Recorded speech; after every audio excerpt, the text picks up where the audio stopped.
Simpel ya teman-teman, kalau pemeriksaan fisik pada bayi baru lahir itu simpel ketika kita mengkaji pemeriksaan fisik pada pasien dewasa. Kenapa simpel?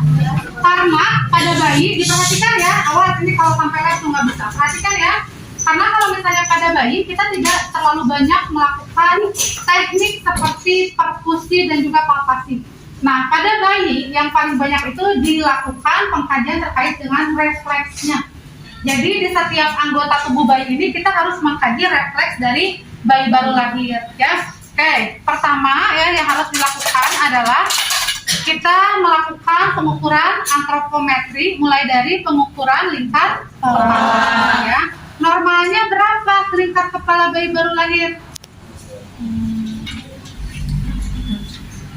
Seperti ini ya, di tengah-tengah ya. Berapa di modul? Halaman 96. Normalnya 33 sampai dengan 35 cm. Kemudian setelah kita melakukan pengukuran lingkar kepala, kita melakukan pengukuran lingkar dada ya. Lingkar dada normalnya berapa?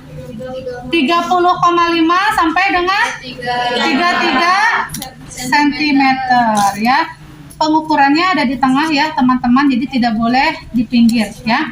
Di area pertengahan antara puting kiri dan juga puting kanan. Seperti ini ya, normalnya berapa tadi? 30 sampai dengan 33 cm. Oke, setelah itu kita melakukan apa? Pengukuran tinggi dada. Normalnya berapa? 48 ya, 48 sampai dengan 53 ya. Diukur panjang badannya berapa tuh normalnya? 48 sampai dengan 53. Yang terakhir adalah ditimbang berat ya. Oke, itu untuk antropometri.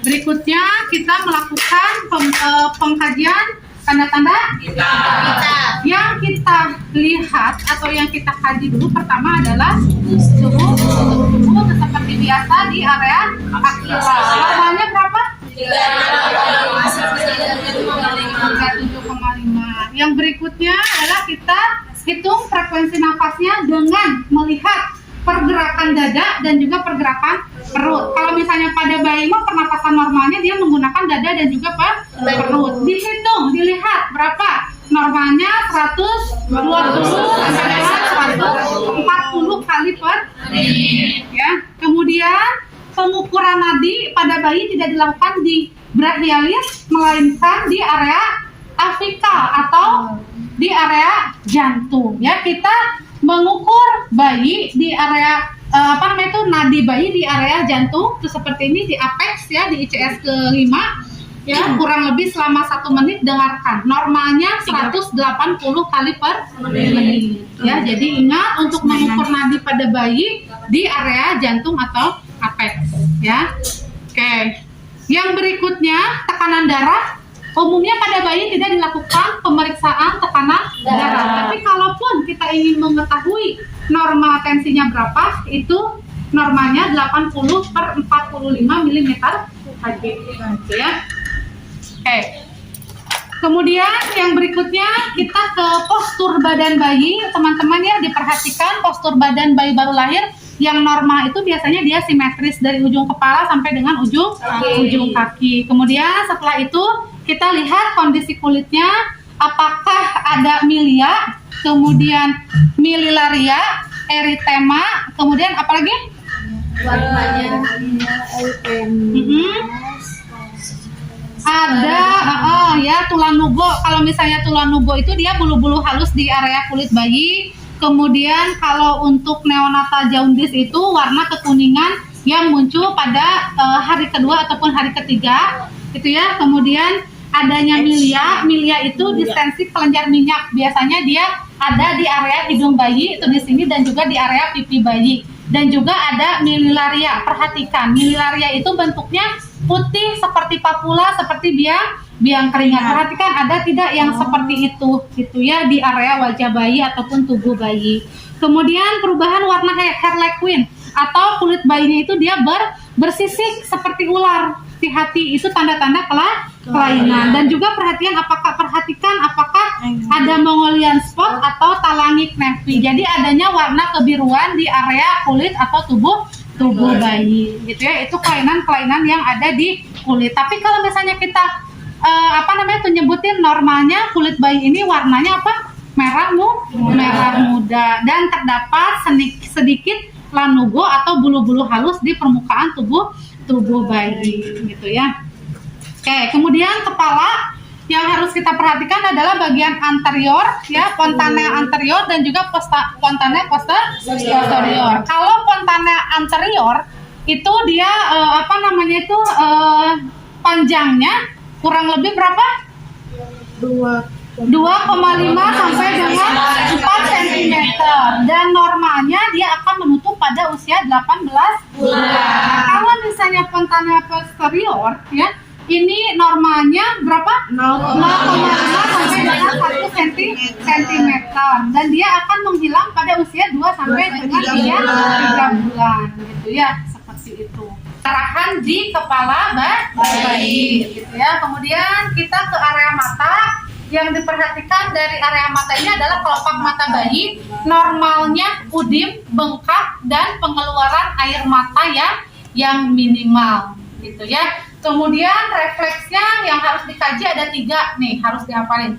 Yang pertama refleks kornea, yang kedua refleks pupil, yang ketiga refleks doll eye ya. Kalau misalnya kornea seperti biasa ya, kita mengusapkan kapas di mata bayi, maka mata bayi akan mengedip secara cepat ya. Kemudian kalau refleks pupil dengan memberikan rangsangan cahaya. Oke.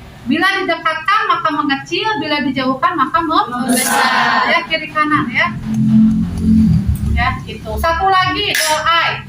Doll eye itu apabila kita palingkan wajah bayi ke sebelah kanan, maka bola matanya atau matanya tidak akan ikut bergerak ya, kiri kanan. Nah, kalau misalnya bergerak hati-hati, berarti kelainan tanda doll eye. Doll eye itu kan dia mata boneka ya. Kalau misalnya mata boneka itu kan ketika kita arahkan ke sebelah sini maka akan ikut. Tapi kalau misalnya bayi normal dia tidak akan ikut ya. Oke, jadi itu 3 refleks yang harus kalian pelajari ya. Oke, yang berikutnya area apa lagi? Telinga ya. Perhatikan kesimetrisan antara daun telinga dengan kantus luar. Yang normal kantus luar dengan daun telinga itu sejajar ya. Dari sini ke sini itu sejajar. Kemudian pinahnya elastis. Jadi pada saat kita melipatkan telinganya maka dia akan kembali lagi dan terdapat tulang kartilago atau bahasa Sundanya tulang rangu ya. Oke, kemudian ada satu refleks yang harus kalian kaji di area telinga, namanya refleks startle. Startle itu adalah refleks kejut. Kalau misalnya kita memberikan rangsangan suara yang keras, maka tangan bayi akan naik ke atas, fleksi dan kakinya juga ikut terangkat ya, dengan tangan kaki seperti posisi menggenggam gitu ya. Itu namanya refleks startle. Kemudian yang ada di area mulut ya, yang ada di area mulut itu kita harus melakukan inspeksi bagian mulut bayi ya. Yang harus dilihat apa? Yang harus dilihat adalah keutuhan inteknya. Apakah dia terdapat rongga mulut atau tidak? Kemudian ovulanya tepat di midline atau di tengah ya, dan tidak ada tanda-tanda kelainan seperti adanya gigi pada bayi. Nah, kemudian harus dilihat apa? Kalau di area mulut ada 4 refleks yang harus kalian ketahui. Yang pertama adalah refleks rooting. Ya, rooting itu adalah ketika kita memberikan stimulus di area mulut bayi yang sebelah sini, maka mulutnya akan mengikuti area yang kita sentuh. Itu namanya refleks rooting. Ini pun sama. Kalau misalnya kita nyentuh di area sini, maka bayi akan mengikuti ke area yang kita sentuh. Ya, itu rooting. Kalau sucking itu adalah refleks menghisap. Jadi ketika kita memberikan stimulus dot ke mulut bayi, maka bayi akan langsung menghisap dengan kuat dan juga cepat ya. Kemudian refleks GAG refleks atau gag refleks atau refleks muntah ya. Ketika kita memberikan sedikit tekanan di area ovula bayi, maka bayi akan berespon muntah. Satu lagi, refleks extraction reflex. Kalau misalnya kita memberikan sentuhan di area lidah bayi, maka lidah bayi akan menjulur keluar mengikuti benda yang disentuhkan ya, seperti ini, maka tuh lidahnya akan menjulur keluar ya. Jadi ada 4 refleks gitu ya. Oke, kemudian di area leher ada pemeriksaan terkait dengan pada bayi ya, lehernya pendek dan dipenuhi skin fold ya. Jadi kalau misalnya leher bayi pendek itu masih normal dan dipenuhi skin fold. Skin fold itu apa, Bu? Skin fold itu adalah lemak yang berada di lapisan kulit bayi. Jadi jangan ditekan, jangan dibersihkan. Nanti seiring dengan bertambahnya usia itu akan menghilang secara sendiri ya. Kemudian ada 2 refleks yang harus kalian terapkan. Yang pertama, tonic neck reflex. Yang kedua, neck writing reflex. Kalau tonic neck reflex, ketika kita memalingkan kepala bayi ke arah kanan, maka ekstremitas ini akan mengikuti palingannya ke sini. Ketika kita mempalingkan kepala bayi ke kiri ya, maka yang ekstremitas sebelah ini akan mengikuti ke area yang yang digerak ya. Itu tonic neck reflex. Kalau neck writing reflex, ketika kita mengangkat badan bayi seperti ini, maka bayi akan berespon mengikuti kepalanya, mengangkat ke area yang kita angkat gitu ya, tuh seperti ini. Tapi tuh megangnya jangan tuh di sini ya, di area ininya ya. Khawatirnya ini kan tuh bayi masih belum kuat ya, tuh takutnya nanti ininya patah. Jadi diangkat aja tuh, dibantu, maka bayi akan berespon ikut mengangkat dengan perlahan. Itu ya, itu refleksnya ya. Jadi untuk di area kepala yang paling banyak sebetulnya adalah refleksnya gitu ya. Oke, yang berikutnya kita ke area dada ya teman-teman.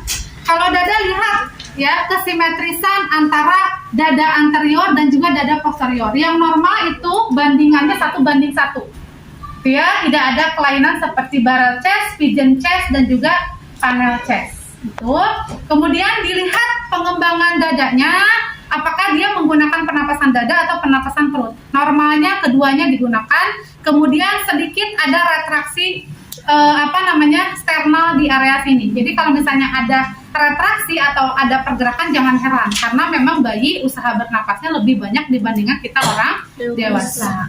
Ya, kemudian yang harus diperhatikan juga adalah kesimetrisan dari puting susunya. Kemudian diperhatikan juga apakah adanya keluaran cairan pada puting bayi. Ya, nah yang paling penting yang harus kalian kaji di area dada ya, ini adalah suara paru dari bayi. Normalnya terdengar apa? Vesikuler ya, di semua area lapang paru bayi. Seperti biasa ya, polanya berbentuk huruf S. Normalnya suara nafasnya vesikuler, tidak ada suara nafas tambahan ya. Oke, semuanya ya sampai dengan ke bawah.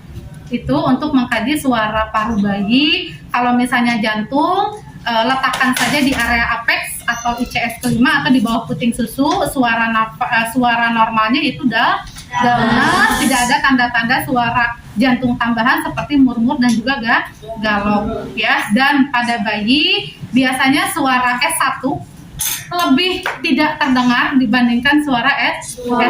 Jadi artinya apa? Suara S2 di area aorta dan juga pulmonal lebih kencang ketimbang suara di area S1 atau di apex. Itu ya. Udah cukup tuh, jantung mah gitu doang. Jantung dan juga paru kan gampang ya.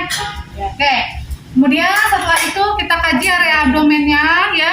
Biasanya kalau pada bayi bentuknya silindris atau cembung ya. Kemudian pada bayi hati gitu atau limfa ya di situ ya.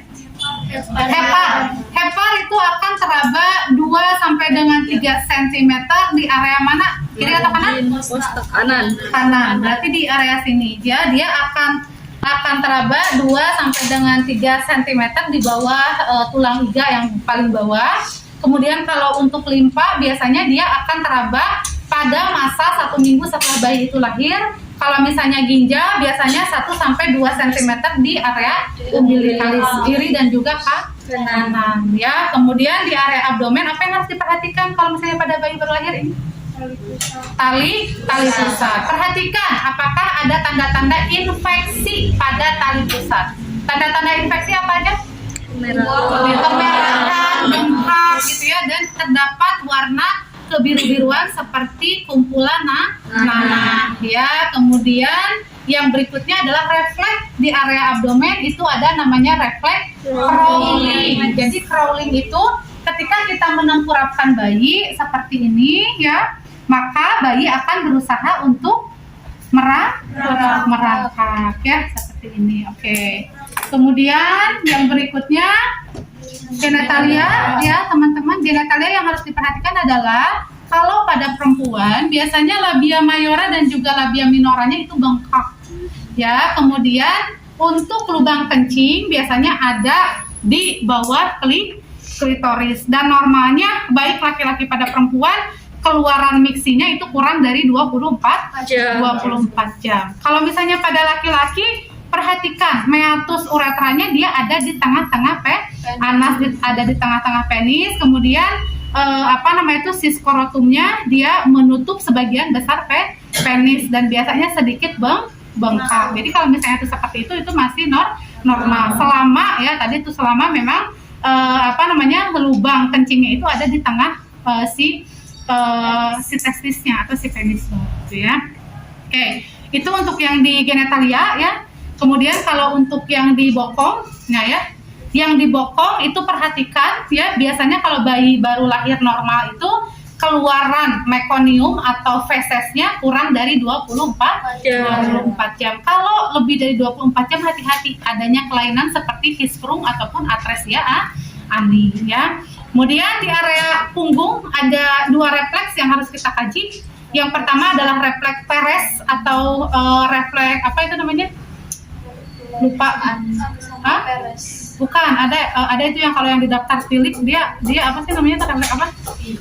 Oke, kalau refleks Perez ya, ketika kita memberikan tekanan sedikit keras di punggung bayi dari atas sampai dengan ke bawah, maka bayi akan berespon menangis atau menyeringai ya. Kalau misalnya anal, ketika kita menyentuh area anal bayi ya seperti ini, maka torchnya akan mengkerut seperti ini ya, itu namanya refleks anal ya. Untuk refleks di punggung tadi cuma 2, yang pertama ada refleks Perez, yang kedua ada refleks anal ya. Oke.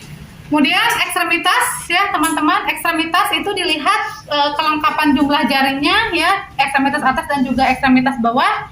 Kemudian dilihat warna kukunya, normalnya itu warnanya merah muda. Kemudian pergerakan ototnya, ekstremitas atas ataupun ekstremitas bawah dia kuat. Maksudnya kuat itu mampu bergerak ke segala arah ya. Kemudian yang harus diperhatikan di ekstremitas itu ada 6 refleks yang harus kalian kaji. Yang pertama adalah grab reflex.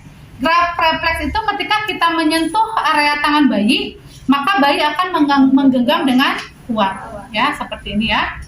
Oke, kuat ya dia tuh genggamannya. Kemudian ada namanya refleks ankle clonus reflex. Kalau misalnya ankle clonus reflex itu ketika kita mengangkat tutungkainya, maka si kakinya itu akan melipat seperti ini, jadi akan ke atas ya, gitu ya. Nah kemudian ada refleks Babinski. Kalau Babinski mah sudah tahu ya, ketika kita memberikan sentuhan di area telapak kaki itu ke atas, dia akan hiperfleksi gitu ya. Oke, dari sini ke sini ya, huruf L, maka dia akan fleksi ya. Kemudian refleks dance reflex atau step reflex.